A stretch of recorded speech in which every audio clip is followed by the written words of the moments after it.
preoccupation. Sitting at the base of the tree, the branches extend and nurture the small space that surrounds me. Physically and mentally, my Carinthia provided me with a sense of place through the way it asked for nothing of me. Just me to be me, and my Carinthia to support me, entertain me, and relax me. It became a haven of relaxation through the necessity of having nothing necessary. It comforts me and becomes a friend as it wipes away worries of anything that seemed so blatantly problematic in my life, and redirects me to solely observe and focus on activity and yet calamity around me. Focus was provided, focus on the insignificant aspects of life that formed mindlessness and distraction from worry. The only obligation is to spectate, to let all else fade away. This preoccupation lessens stress. If I bring the image of my Carinthia back to my head, a feeling of complete tranquility and bliss floods through my body, a feeling of practically floating, being taken away to view the world from a lighthouse in Maine, a high-rise in New York, a mountain among the Rockies, or as described in the excerpt from Field Guide to Getting Lost, as looked like the world seen from an airplane. Bugs, birds, and other animals, and wind seem to fill any gap of silence, yet still maintain a peaceful and quiet place. This sound of wind even echoes to fill an even louder capacity than expected. The river is intriguing and riveting as it somehow portrays itself to be so powerful yet so alluring and calming. Each plant moves in its own way, shifting and swaying within the breeze. Gazing down upon the city of ants within the pine straw below me, everything seems to be order, as each ant holds complete confidence in its actions. My perspective zooms in on something so small and magnifies it to be all of my focus. Ants put on a circus show as I watch, distracting me from my worries, and focuses my concerns on something so minuscule yet so meaningful. What is unimportant becomes important, and I am fully consumed by the intricate maneuvers these ants are performing as they scatter through a matrix of tiny pine cones and wood remains.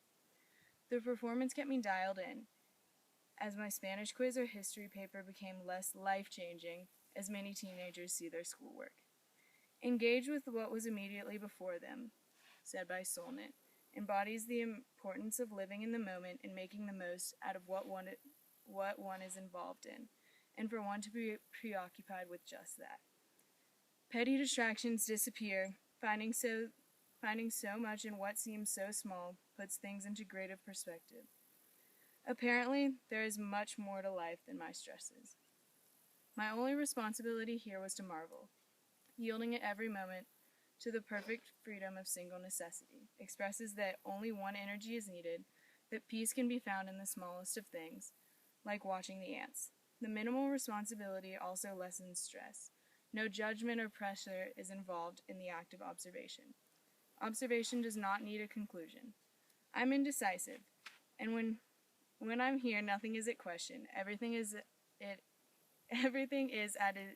as it is supposed to be.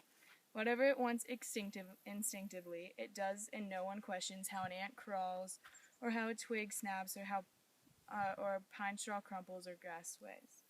Each ant confidently goes in the direction they wish to embark on. As they hike the steep curves of the braided tree branches, they seem content with the path they've chosen, having any jealousy, doubt, or regret. Once they encounter an obstacle on the journey that they have embarked on, they take it on as a challenge, as a new adventure. One ant finds his branch to have ended abruptly, and swiftly cuts back, hops on a detour, and confidently marches on. We as humans are easily discouraged and doubt ourselves in many situations. Also, we become too preoccupied with what others are doing and what they think of us. Persevering through the bumps in the road or ends in the branch can give us momentum to resume life as an ant, curious, independent, and willing. Any adventure at least deserves a shot.